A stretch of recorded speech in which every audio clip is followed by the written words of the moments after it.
Magandang gabi mga masters, bali ngayon po ay 4 na videos po ma-upload ko po sa aking YouTube channel. Tama nga mga masters, 4 na videos nga po ang ma-upload ko po.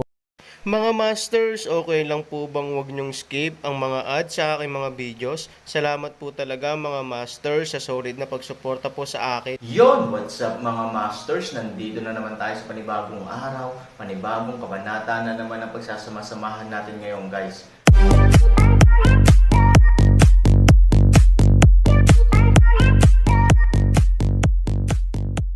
Bali mga masters, kung bago ka pa lang po sa aking YouTube channel, please click the subscribe button, lalong-lalo na po yung notification bell guys, para maging connected pa rin tayo sa isa't isa at maging updated kayo sa mga susunod ko pang video. Bali mga masters, bago natin umpisahan ng kwento ay mag-shoutout po muna tayo para sa mga solid nating tagapakinig. Shoutout kay Danino Wamar at shoutout kay DM3XT. Yun na nga mga masters, no? Bali hindi na ito patagalin. In 3, 2, 1, let's go!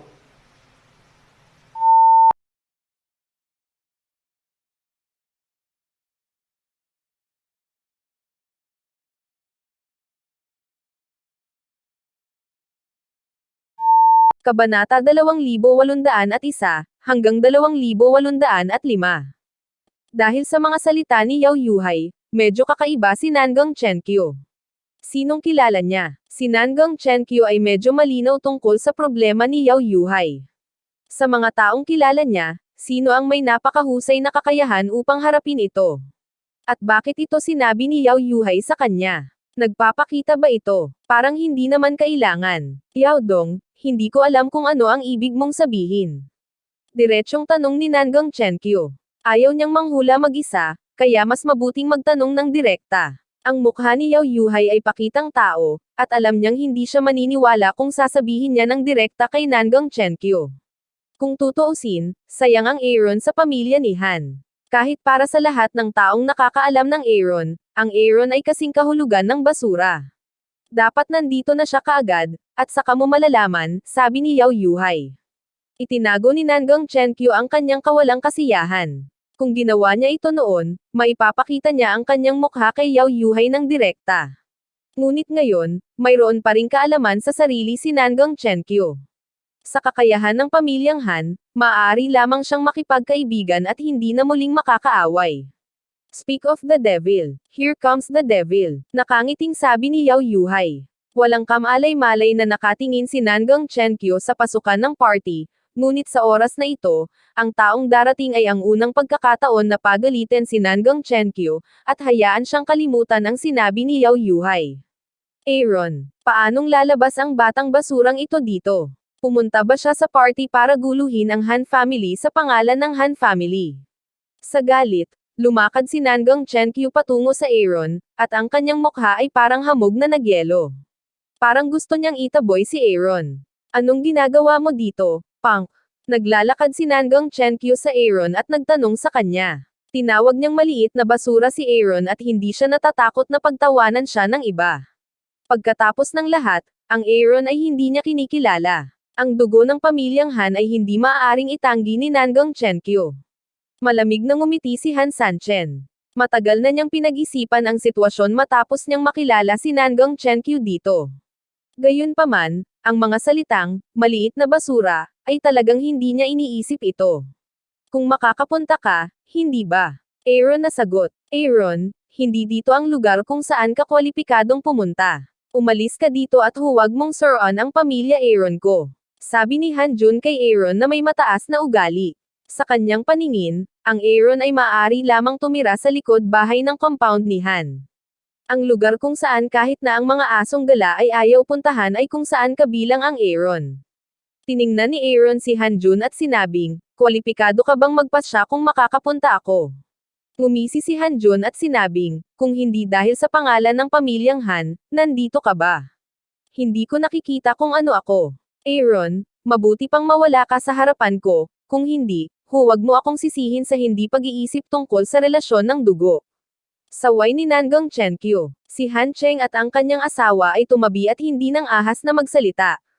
Bagamat gusto nilang tulungan ang Aaron, masyadong determinado ang ugali ni Nangang Chenkyu. Sa opinyon ni Han Cheng, hindi dapat lumitaw ang Aaron sa ganitong okasyon.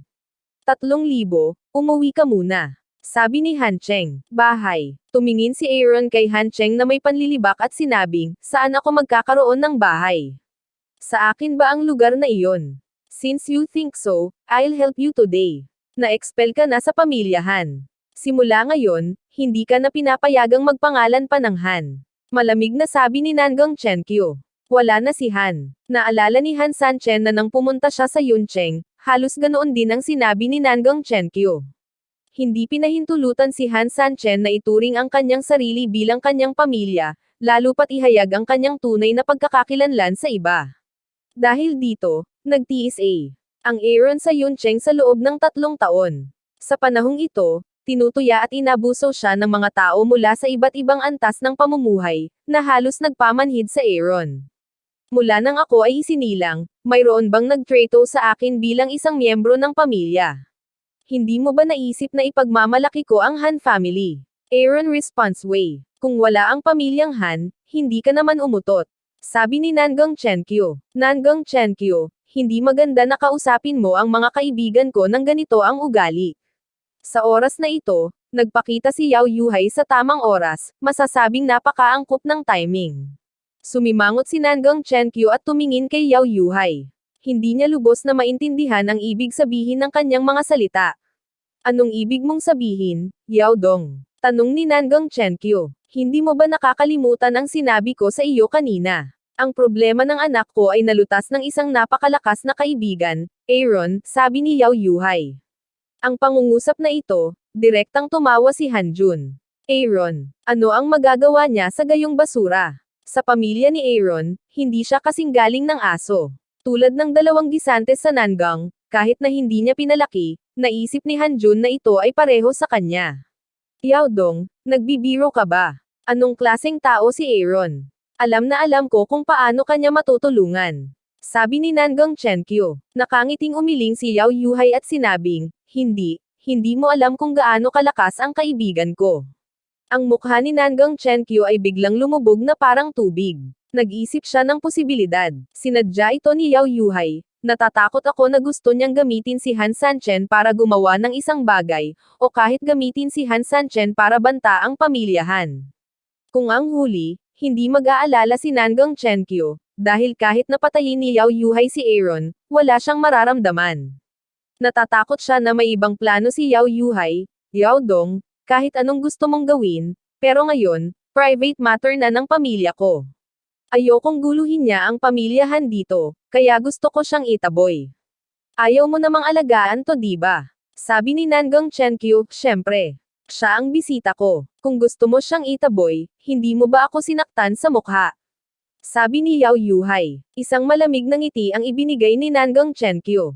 Sa pagtingin dito, determinado si Yao Yuhai na kumanta laban sa kanya. Hindi payag si Nangang Chenkyo na aminin ang pagkatalo. Malamig niyang sabi, Mr. Yao, ang sponsor ng pagtitipon ng Chamber of Commerce ngayong taon ay hindi ikaw. Nagtaas ng kilay si Yao Yuhai. Kung tungkol sa Pangulo, nagawa na niya ang isang mahusay na trabaho, kaya maaari niyang imbitahan ang Aaron sa pulong. Gayunpaman, sa paghusga sa hitsura ni Nangang Chenkyo, tila gusto niyang gamitin ang Pangulo para itaboy ang Aaron. Nakalimutan kong sabihin sa iyo na may utang ang Pangulo kay Hantian niyang noon. Kung gusto kong tulungan niya ako, hindi siya tatanggi. Sabi ni Nangang Chenkyo. Naisip ni Yao Yuhai na kung may presidente, kahit siya ay hindi magagarantiyahan ng Aaron, Nangang Chenkyo, paano niya masasabi na apo mo rin siya? Gusto mo bang maging malupit? Sabi ni Yao Yuhai, Sun Tzu, hindi ko naisip ang tungkol doon. Ngumisi si Nangang Chenkyo at sinabi ang mga salitang ito. Pagkatapos ay tumalikod siya at umalis, halatang hinahanap ang Pangulo. Nagulat si Yao Yuhai sa matigas na ugali ni Nangang Chenkyo. Bagamat alam na niya ang pangkalahatang sitwasyon ng pamilyang Han at ang agwat ng ugali ni Nangang Chenkyo at ng magkapatid na Han, hindi niya akalain na magiging ganito kalupit si Nangang Chenkyo. Parang outsider lang si Aaron sa paningin niya. Hindi ko inaasahan na totoo ang chismis, at ito ay mas seryoso kaysa sa naisip ko. Sinabi ni Yao Yuhai kay Aaron. Walang pakialam nang ngumiti si Han Sanchen. Matagal na niyang nakikita ang bagay na ito, kaya para sa kanya, hindi ito magpapalungkot sa kanya. Ito lang ang dulo ng iceberg. Sabi ni Aaron. Napabuntong hininga si Yao Yuhai at sinabing, kung talagang hinahanap niya ang presidente, natatakot ako na medyo mahirap. Sa lakas ni Yao Yuhai, maaari niyang dalhin ang Aaron sa Chamber of Commerce Party, ngunit kung ang Aaron ay tatanggihan ng Pangulo, malamang na siya ay itaboy sa party, na hindi mapigilan ni Yao Yuhai. I'm afraid I can't keep you kapag lumabas na ang president, sabi ni Yao Yuhai. Nagkibit-balikat si Han Sanchen at hindi nagsalita. Tumingin si Yao Yuhai kay Han Sanchen at hindi nag-aalala. Iniisip niya, may iba pa ba siyang card? Ngunit sa pagtitipon na ito ng Chamber of Commerce, sino ang mas malaki kaysa sa Pangulo? Pagkaraan ng ilang sandali, dinala ni Nangong Chenkyu ang isang matandang lalaki sa kanila. Ang pangalan ng Pangulo ay Wang Tianzhao. Bagamat hindi siya nag-iisa sa Kamara ng Komersyo, mayroon siyang ganap na karapatang pumili ng maraming bagay. Maraming tao ang magbibigay ng mukha sa matanda. Yao Yuhai, hindi ko inaasahan na magiging kaibigan mo siya. Bakit hindi mo sinabi sa akin ng maaga? Sinabi ni Wang Tianzhao kay Yao Yuhai na may hindi nasisiyahang mukha. Obvious naman na pumayag siya sa request ni Nangong Chenkyu. Sa oras na ito, ang mapagmataas na ngiti ni Hanjun sa tabi ni Nangong Chenkyu, sa tuwing hinahayaan niyang kumain si Aaron ay nanginginig, sulit ang kanyang pananabik, at kung mas nakakahiya ang Aaron, mas magiging masaya siya. Gaya ng madalas niyang sabihin, hindi karapat-dapat si Aaron na maging kapatid niya, kaya hindi siya kailanman pumayag na aminin ang relasyon nila ni Aaron sa harap ng sinuman. President, kung nag-aalala ka na manggugulo siya, hindi mo na kailangan, sabi ni Yao Yuhai. Malamig na ngumuso si Wang Tianzhao at sinabing, wala akong pakialam kung manggugulo siya o hindi, ngunit hindi siya kwalipikadong pumunta rito. Pagkatapos nito, lumingon si Wang Tianzhao at tumingin kay Aaron. Ang kanyang mga mata ay labis na mapanghamak, at nagpatuloy siya, bata, mabilis kang pumunta, huwag mo akong hayaang gumamit ng dahas, kung hindi, ikaw ang nawalan ng mukha. Mayroon akong kaibigan na darating, at susundan ko siya. Sabi ni Aaron. Biglang nagalit ang mukha ni Wang Tianzhao at sinabing, binibigyan kita ng mga hakbang, kailangan mo bang ipakita ang iyong kahihiyan? Dahil sa hitsura ni Wang Tianzhao, maraming tao ang tumutok sa Aaron. Ilang tao na hindi alam kung bakit hinuhulaan ang nangyari. Ang ilang mga taong nakakaalam ng sitwasyon ay may pakiramdam na hindi sila tumatawa o umiiyak. Hindi nila maintindihan kung bakit ang pisngi ni Han Sanchen ay nagpapakita dito. Kahit ang pamilyang Han ay hindi nakikilala ang kanyang pagkakakilanlan. Ano ang silbi ng pagiging walang hiya dito? Ang maliit na bagay na ito, hindi ko alam kung ano ang gusto niyang gawin. Posible bang gusto pa niyang makahanap ng mga kakampi at ang pamilyang Han dito? Ito ay isang maliit na bata. Sino ang maaaring magtiwala sa kanya, at kahit na may gustong lumaban sa pamilyang Han, hindi nila hahayaang ilagay sa mesa ang bagay na ito. Bulag din si Yao Yuhai. Kaya niyang makipagkaibigan sa ganitong uri ng basura. Kapag tinalakay ng ilang tao ang Aaron sa paraang panlilibak, direktang tinawagan ni Wang Tianzhao ang security guard para kunin ang Aaron mula sa piging.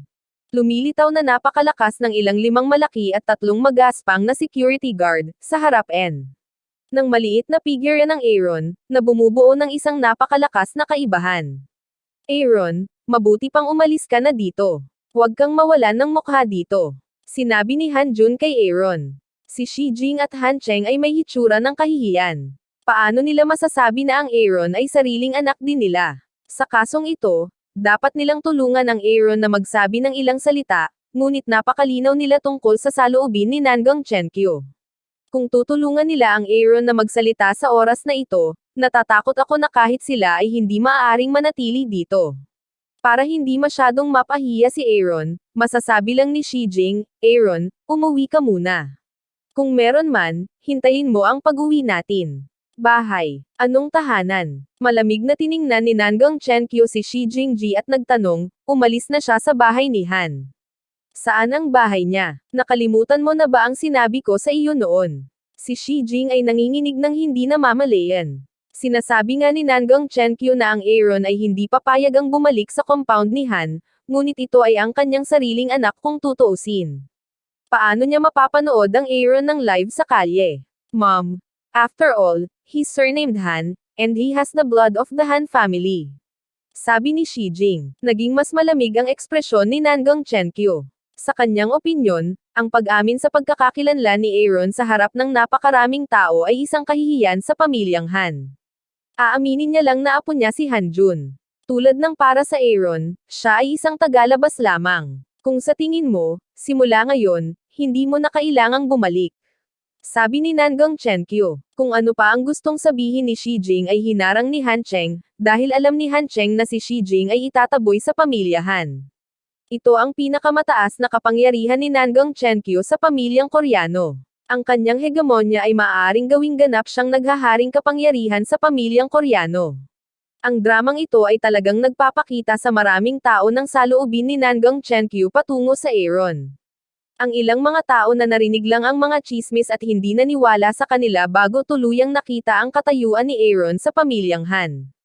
Gayunpaman, wala silang anumang simpatiya para sa Aaron. Kahit na nadama nila na ang Aaron ay hindi dapat nasayang. Kung hindi, hindi siya tretuhin ng ganito. Kung talagang basura ang Aaron at kung saan ang basura, wala silang pakialam, Lola, hayaan mo siyang bugbugin ng mga taong ito. Idinagdag ni Hanjun sa gilid, sa kanyang opinyon, ang Aaron dahil sa sobrang walang utang na loob, ay kailangang talunin ng isang pagkain. Para sa Nangang Chenkyo, ang mga salita ni Hanjun ay mas mabisa kaysa sa mga imperial na utos. Sa buong pamilya ng Han, sino mang nagsasalita tungkol sa Nangang Chenkyo maaaring ituring na umutot, ngunit ang mga salita ng kanyang apo ay mas mahalaga kaysa sa anumang bagay, President, dahil ang batang ito ay napakawalang utang na loob, makikinig ako sa aking apo, sabi ni Nangang Chenkyo. Tinawag ni Wang Tianzhao ang seguridad, orihinal na gusto lamang takutin ang Aaron, hindi inakala na darating ang mga bagay sa hakbang na ito. Ngunit dahil sinabi ito ni Nangang Chenkyo, magagawa lamang ito ni Wang Tianzhao upang mabayaran ang pabor na inutang niya noon. Ngunit sa oras na ito, isang hindi napapanahong boses ang umalangaw, Wang Tianzhao, napakahirap mong itaboy ang kaibigan ko. Yun na nga mga masters, no? Bali panibagong kabanata na naman yung natapos natin ngayong gabi. Muli, maraming salamat po talaga sa walang sawang suporta po sa aking YouTube channel na talagang inaabangan nyo po ang bawat upload ko po. Bali mga masters, magkita-kita ulit po tayo bukas ng gabi at ngayon po ay magpapaalam po muna tayo. Bali mga masters, bye-bye!